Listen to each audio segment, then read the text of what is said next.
Good afternoon, everybody. Auronnj here with another War of the Visions video, and today we have episode 4 of Let's Talk Tanks, and we are going to talk about the much requested Agrias today.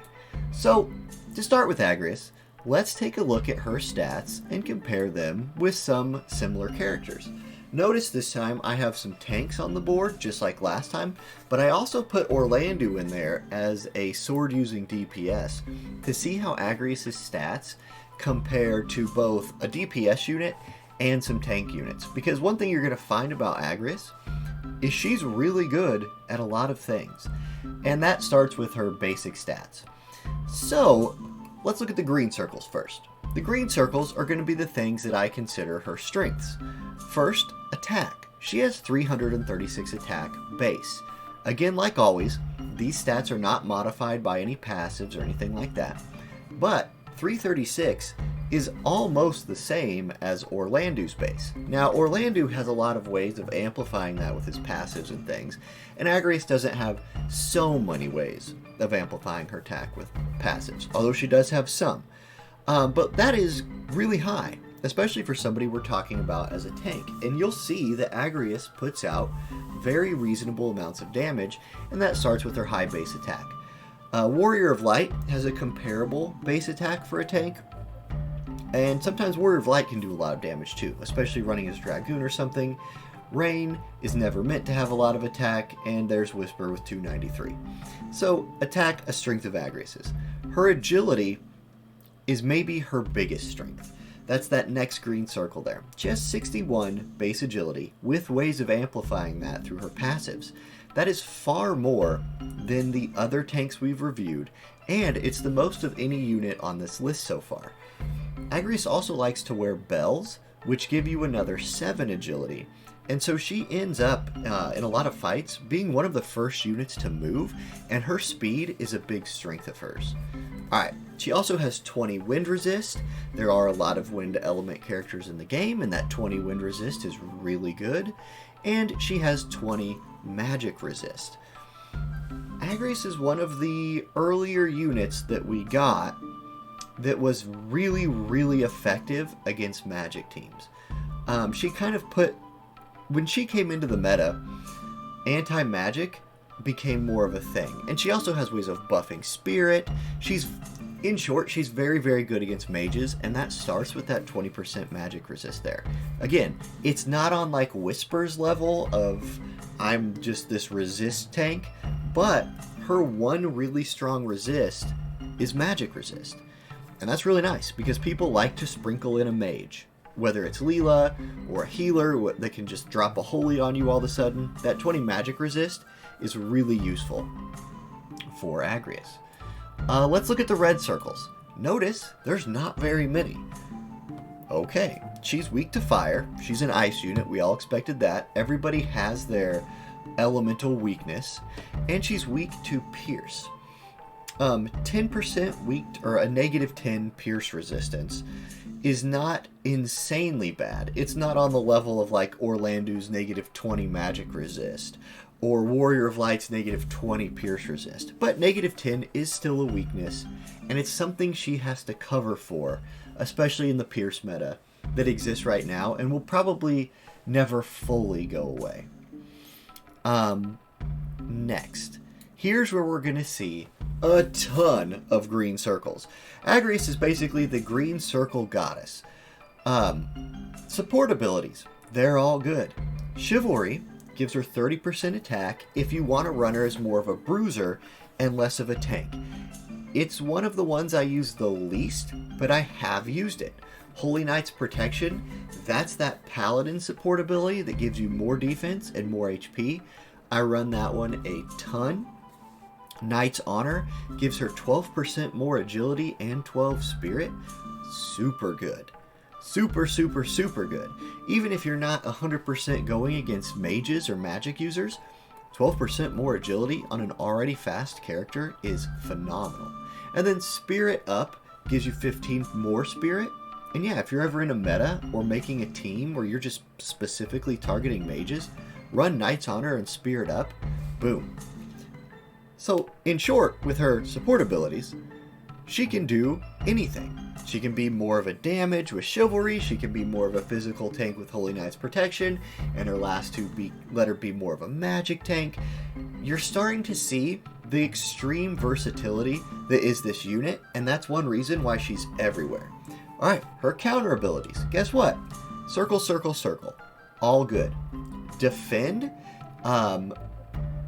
reduces any type of damage, right? So magic damage, physical damage, you have a 20% chance to reduce that by 30. If you're specifically going against physical teams, you run Paladin's Guard, gives you a 20% chance to reduce physical damage by 45%, really good. And Auto Cure, while it's the one that I use the least, I feel like it procs a lot, and it's really annoying when you're trying to burn through a tank, and she's just popping these little heals on herself every once in a while, keeping her from dying. Maybe she lives with 100 HP and she's had Auto Cure proc twice, and you're like, oh my gosh, why? Anyway, they're all good. I recommend Defend as just the most generic one, but if you're being specific in your comp building, all three are great. Okay, her main job abilities, once again, circles down the board. North Swain Strike, that's a single target, cheap disable move. Yep, it lands all the time against you. It feels like whenever you're playing against Agrias, she has this 100% chance of proccing all of her things, and it's so annoying, and your Agrias never does. And that's all just some kind of confirmation bias or something. But, oh man, do I feel like my people get disabled a lot by her. Princess's Royal Guard and Talisman. I want to talk about both of those next. So they're both this thing where Agrias will run to your teammates and buff them. Princess's Royal Guard gives them Regen, or Regen. I guess it's called Regen. Talisman gives a spirit buff to your group. These are useful for what they do, obviously. Like 45 spirit from Talisman is nothing to laugh at. But they are more useful for her AI. There's going to be times when you don't want her running at the other team. When you want to kind of gather up, buff your group up. That's when you start turning on things like Princess's Royal Guard. So she'll run into your group, cast Regen on everybody, and then be there for their buffs. And then you kind of move in as a squad or reposition to where you need to go. It's super good for the buff, and it's super good for fine-tuning her AI into doing what you want her to do. Hallowed Bolt, that's silence. You're going to turn that on anytime you're fighting against a bunch of mages. Judgment Bolt is stop. You're going to leave that thing on all the time because stop is absolutely a broken status effect. And then we'll go on. Okay. Sub-jobs. I didn't put Green Mage on here. Or I'm just not worried about it. Or whatever it is. Whatever she is, a cleric or something. These are the two that I focus on. Holy Knight and Paladin. So Holy Knight, again, they're all good. Royal Guard's Protection reduces damage taken 35% 3 times for herself and her allies. Wow, that's amazing. It would be more amazing if she was more willing to use it all the time. She actually really struggles to cast this buff. Her AI kind of falls short here. But if the enemy's far enough away and she's done her other things, she'll pop this. A lot of times it's just on herself, but a 35% damage cut, great. Okay, Full Break, I mean, it's a super good disable. It's really expensive. She likes to use her AoE stuff more, but if you ever get her to use it, it's great. And then I Believe in You. This is kind of a weird one. It increases attack and magic by 30% for one ally for 3 turns. If you just need her to have more TP abilities that she'll use, turn this on. She will throw this on an ally. And if there's situations where you need her to like run a direction and then target somebody far away, again, it's another like AI tweaking thing, but I Believe in You is a decent buff for somebody, and it's another TP move that she can use. Although she does not suffer for TP things to cast. Okay, other sub job, Paladin. Paladin's going to be the sub she's going to be in when she's tanking. Holy Knight is kind of this like, I don't want her to tank, I want her to be more of a bruiser sub. Paladin is, I want her with access to Taunting Blade. So I'll start there. It's not at the top of the list, but I'm going to start there. Taunting Blade, bread and butter physical tanks, aggro gaining ability. She loves to cast it because it does big damage and hits in an AoE, gives her 12 hate, and with her multiple ways of generating AP, she doesn't struggle as much as other characters at gaining that 44 AP to cast it, especially if she has bells. A really common Agrias is bells into Taunting Blade, or bells into her Limit Break into Taunting Blade next. It's really good. Other good ones in Paladin, Blade Bash, it's another status effect that she has, 25% chance to stun, and it's cheap. Sentinel, I mean, everybody knows about Sentinel. It's a 45 buff to your defense and spirit for a turn. She'll use that occasionally. And then Saintly Wall, if she's not running Holy Knight to cast Royal Guard's protection, Saintly Wall is the single target version of that for herself, and it's actually stronger. Again, she likes to use about everything else first. The AI in this game has never been very good at casting barriers, and she's not either. But her AI, besides that, super great. And then last, we gotta talk about her Limit Break. This thing lands all the time. In fact, a very common Agrias strategy is to position her for turn 1, bells, move forward, enemy team moves forward, turn 2, confuse one or more of them with Candescent Hue. It costs 49 AP, but, like we've been talking about, she's an AP generating machine, and she loves to throw this thing.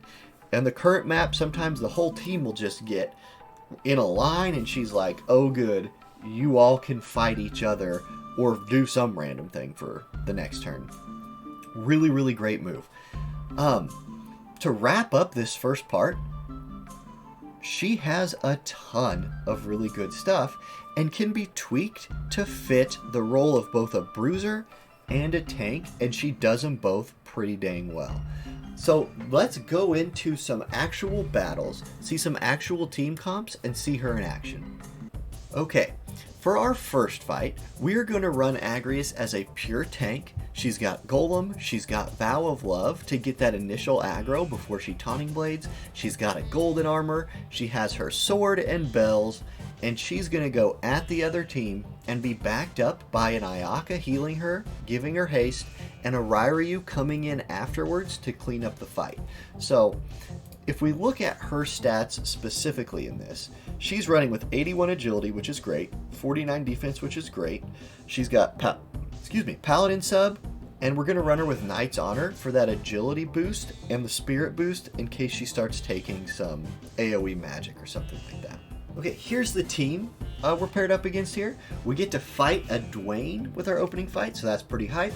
He's running with an Ildira and a Kayn backing him up. So this is going to be a really, really strong Kayn because he's getting that Dwayne buff, and they have Ildira there for heals. So can Agrias stand up to essentially like a super Kayn with Dwayne and Ildira's damage coming in over the top to help him out? Alright, we're into the fight. Ayaka is going to start the fight by casting Haste, and she'll target Agrias because Agrias has Vow. Agrias uses bells on herself, moves into her position. Ryryu buffing himself up, get those revives going so he can come in and help. Ryryu likes to get in positions to take a lot of damage, and he likes to explode. So having him with revives allows him to be tanked for while still taking AoE damage and making it through a fight. Okay, Agrias has gotten a Taunting Blade off, so her hate is set. She's going to be tanking as long as she's alive in this fight right now, which is what we want. Ayaka has hasted everybody on our team.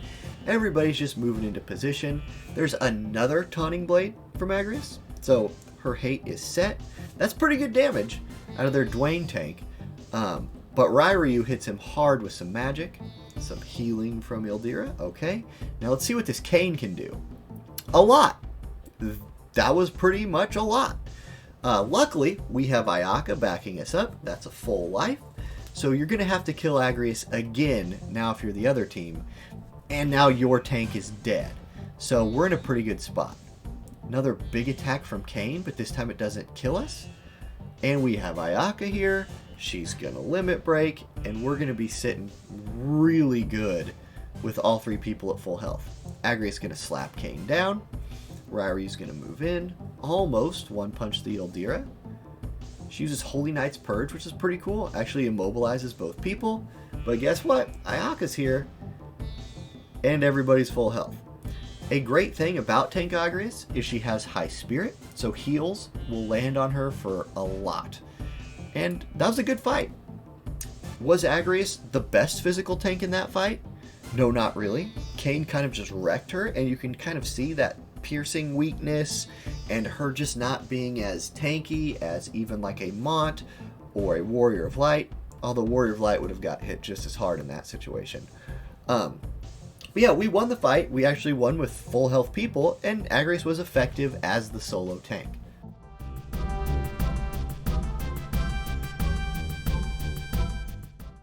Okay, for fight 2, we're going to have Agrias as a secondary tank, running with a main tank, Warrior of Light, and one really high DPS unit in Christmas Ramada. We're buffing slash attack across the board. So we have slash attack up, and slash attack penetration up. And the idea here is that Warrior of Light takes the initial round of hate. Agrias uses some taunting blades, and the hate passes off to her, and hopefully that is enough to let Ramada run around and clean the fight up. Let's see how that goes. Our opponent is going to be Cecil with Laswell and Christmas Moshery. So a pretty interesting comp here. Again, very physical damage heavy, and that should be good for our 2 tanks situation.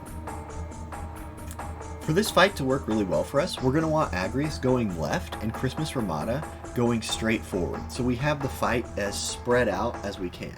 So there's Agrias going left, there's Ramada going forward, and that's really important. We need Ramada not getting caught in a bunch of the enemy team's AoE stuff. So good. Warrior of Light also going to go straight over the top and be in a great position to tank this first round of attacks from the enemy team. Here's Ramada. Actually kills Laswell through his shield with triple hit. That's because we're running all of that slash attack buff, and he doesn't have a lot of HP. There's both of our tanks taking damage, so we're looking good there. Warrior of Light returns a good amount of damage, and right there, that was really important. Normally, Christmas Moshery would have hit both Ramada and Warrior of Light, but because Agrias had pulled the hate to her, Christmas Moshery went to Agrias instead of double killing our team right there. Warrior of Light's going to heal himself, Christmas Ramada cleans up the fight, and Agrias went down, but by her pulling the aggro, she saved 2 people on our team and was very, very effective as a backup tank in that fight.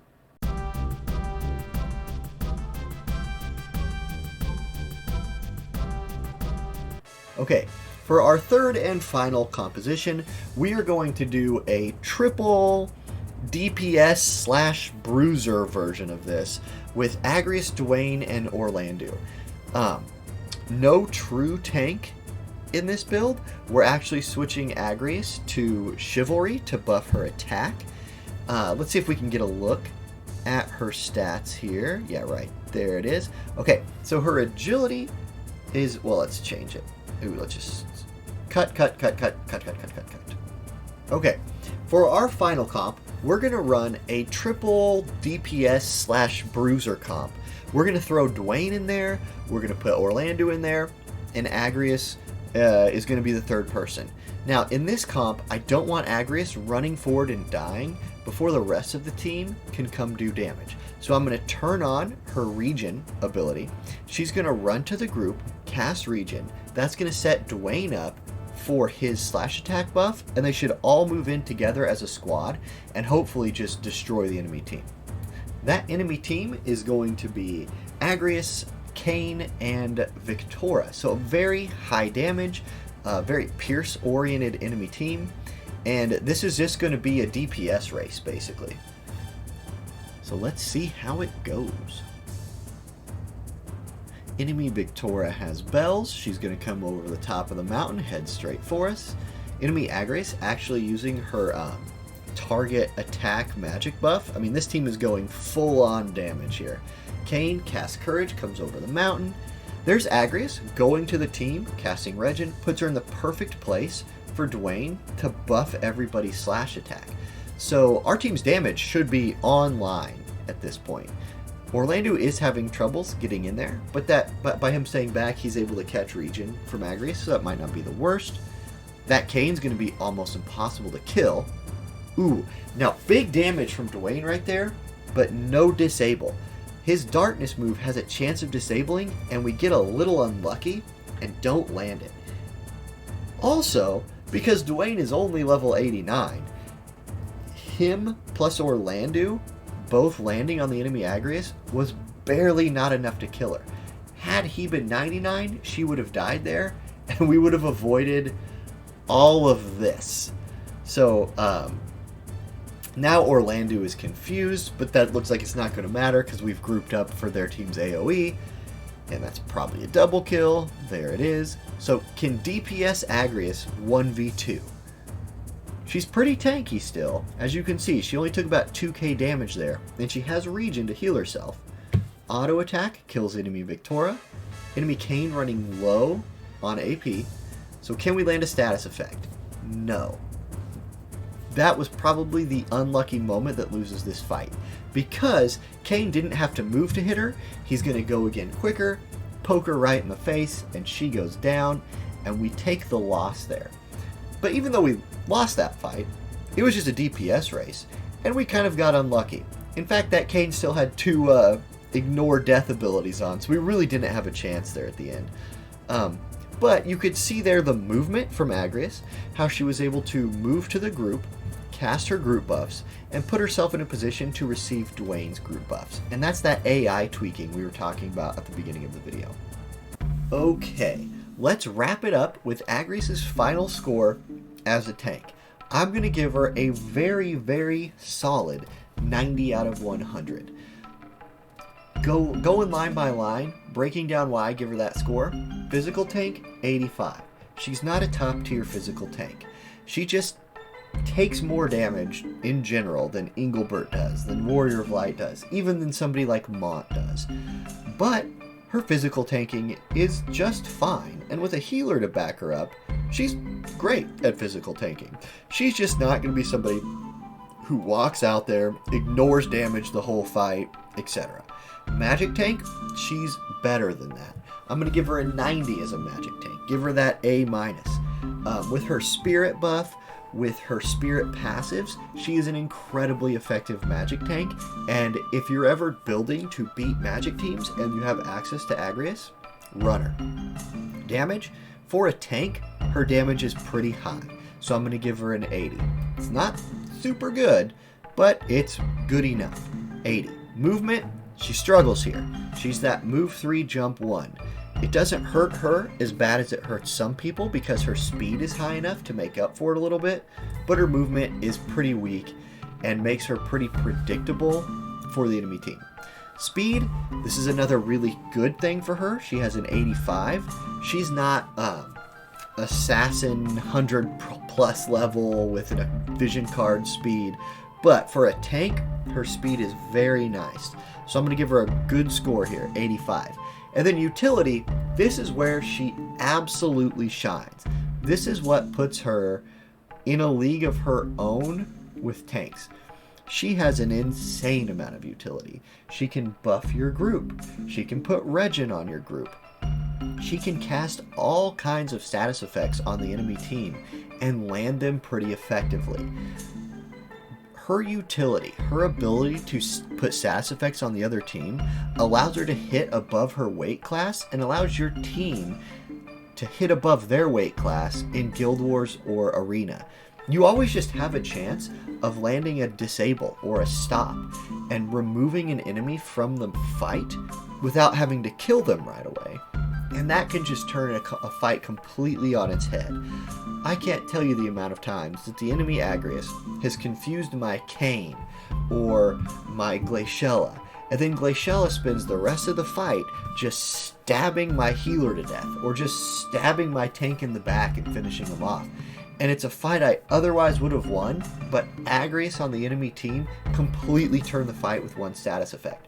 So I would give her 150 out of 100 on utility. But there's just some RNG in there, so she just gets a 99 plus. So overall, the 90. Great tank, adds a lot to your group beyond just tanking. She's not a stand there and take damage person like Mott or Engelbert. She moves around a lot, does a lot of stuff, and every one of her turns is potentially very exciting with the option of landing status effects. And that's all we got. Thank you guys for watching again today. This has been a great series to make so far. If you have another tank that I haven't done yet that you want to see, put it in the comments and we'll get to it. Everybody wanted Agrias. We did Agrias. What's next? Please like and subscribe if you haven't already subscribed, and I will see you all next time.